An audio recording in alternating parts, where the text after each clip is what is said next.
இந்திய நீதித்துறையின் உயர்ந்த அரங்கமான உச்ச நீதிமன்றத்தில் நேரடியாக நீதிபதியாக நியமிக்கப்படுவது மிகவும் அரிதான ஒன்று. அதிலும் ஒரு பெண் வழக்கறிஞர் அந்த நிலையை அடைவது இந்திய நீதித்துறை வரலாற்றிலேயே அபூர்வமாக நிகழ்வதாக பார்க்கப்படுகிறது. அப்படிப்பட்ட ஒரு தருணத்தின் வாசலில் இன்று நிற்கிறார் தமிழ்நாட்டைச் சேர்ந்த மூத்த வழக்கறிஞர் வி. மோகனா. கோவையில் சாதாரண குடும்பத்தில் பிறந்து மாவட்ட நீதிமன்றங்களின் வழக்கறிஞர் அறைகளில் தனது பயணத்தை தொடங்கிய அவர் இன்று உச்சநீதிமன்ற நீதிபதியாக உயரக்கூடிய நிலையில் இருப்பது இந்திய சட்ட உலகின் கவனத்தை ஈர்த்துள்ளது.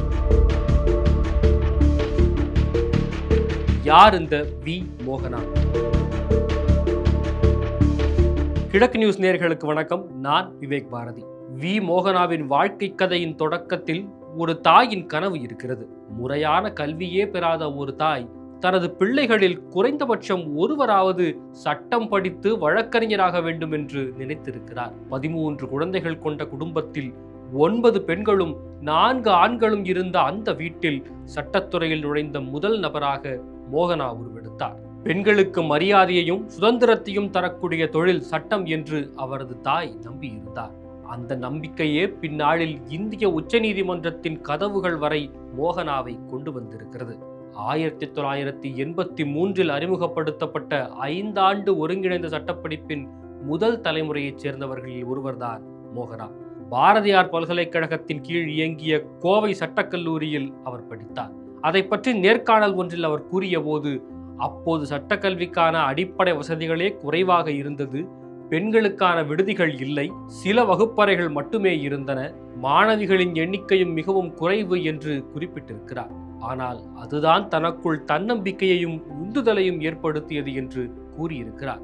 இன்றைய சட்ட மாணவர்கள் போல திட்டமிட்ட இன்டர்ன்ஷிப் வாய்ப்புகள் அப்போது அவருக்கு கிடைக்கவில்லை. தனது இறுதி ஆண்டில் கோவையின் பிரபல சிவில் வழக்கறிஞரான எம். பஞ்சாபகேசனை நேரடியாக சந்தித்து பயிற்சி பெற விரும்புவதாக மோகனா தெரிவித்திருக்கிறார். அங்கிருந்தே அவரது வழக்கறிஞர் வாழ்க்கையின் அடித்தளம் உருவானது.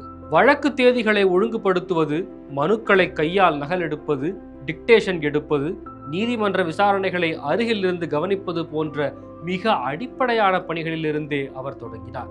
பின்னாளில் அவர் பலமுறை குறிப்பிட்ட ஒன்று, ஒவ்வொரு வழக்கிற்கும் முன்கூட்டியே முழுமையாக தயாராகும் பழக்கம் அப்போது எனக்கு உருவானது என்பதுதான். 1980களின் இறுதியில் கோவை மாவட்ட நீதிமன்றங்களில் மோகனா வழக்கறிஞராக பணியை தொடங்கினார். அந்த காலத்தில் தமிழ்நாட்டின் கீழமை நீதிமன்றங்களில் பெண்கள் வழக்கறிஞர்கள் மிகவும் குறைவாக இருந்தனர். நீதிமன்ற சூழல் பெரும்பாலும் ஆண்கள் ஆதிக்கம் செலுத்தியதாகவே இருந்தது. அப்படிப்பட்ட சூழலில் தனது குரலை நிலைநிறுத்திக் கொள்ள வேண்டிய அவசியம் அவருக்கு இருந்தது. அவரது ஆரம்பகால நீதிமன்ற அனுபவங்களில் ஒன்று பின்னாலும் அடிக்கடி பேசப்பட்டது. ஒரு அவசர இடைக்கால தடை மனு விசாரணையின் போது எதிர்த்தரப்பு மூத்த வழக்கறிஞர் ஒருவர் பெண்கள் நீதிமன்றத்தில் சத்தமாக பேசக்கூடாது, வீட்டுக்குள்ளே இருந்திருக்க வேண்டும் என்று கூறியதாக மோகனா பின்னர் நினைவு கூர்ந்திருக்கிறார். அப்போது தான் உணர்ச்சி வசப்படாமல் வழக்கில் சொல்ல வேண்டிய விஷயம் இருந்தால் அதை பற்றி வாதிடலாம் என்று அமைதியாக பதிலளித்ததோடு இல்லாமல் இறுதியில் தனது தரப்புக்கான நிவாரணத்தையும் பெற்று தந்ததாக குறிப்பிட்டிருக்கிறார்.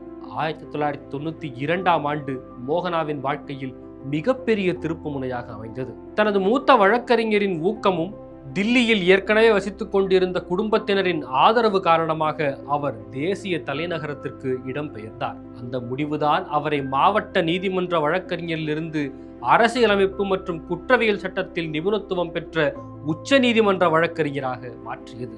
தில்லியில் அவர் முதலில் சேர்ந்தது பின்னாளில் உச்ச நீதிமன்ற நீதிபதியாக உயர்ந்த இந்து மல்ஹோத்ராவின் அலுவலகத்தில்தான். அப்போது அவர் அட்வொகேட் ஆன் ரெக்கார்டாக இருந்தார். அங்கே மோகனாவுக்கு அரசியலமைப்பு வழக்குகள், குற்றவியல் வழக்குகள், சிறப்பு விடுப்பு கோரிக்கைகளை தயாரித்தல், உச்ச நீதிமன்ற நடைமுறைகள் போன்றவற்றில் நேரடி அனுபவம் கிடைத்தது. அந்த காலகட்டமே தனது பணி வாழ்க்கை வளர்ச்சியின் மிக முக்கியமான பருவம் என்று அவர் பின்னர் குறிப்பிட்டுள்ளார். அந்த அலுவலக அனுபவம் மூலம் இந்திய சட்ட உலகின் பல முக்கிய ஆளுமைகளை அருகிலிருந்து கவனிக்கும் வாய்ப்பும் மோகனாவுக்கு கிடைத்தது. கபில் சிபல், அருண் ஜெட்லி, ப. சிதம்பரம் போன்ற மூத்த வழக்கறிஞர்கள் வழக்குகளை திட்டமிடுதல், விவாதிக்கும் விதம், இளம் வழக்கறிஞரின் கருத்துக்களை கேட்கும் நடைமுறை, நீதிமன்றத்திற்கான தயாரிப்பு போன்றவற்றை அருகிலிருந்து பார்த்திருக்கிறார் மோகனா.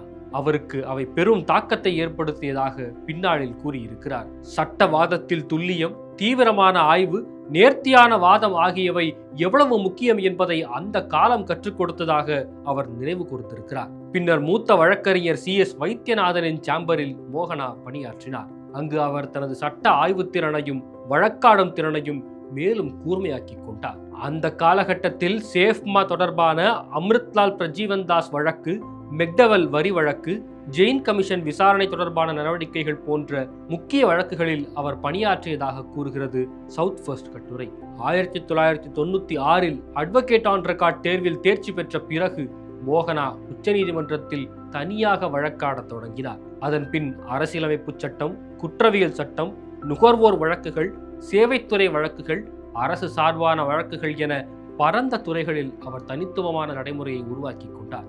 தேசிய நுகர்வோர் தீர்ப்பாயம், மத்திய நிர்வாக தீர்ப்பாயம், MRTP கமிஷன், செஸ்டாட் போன்ற பல்வேறு அமைப்புகளிலும் அவர் தொடர்ந்து ஆஜரானார்.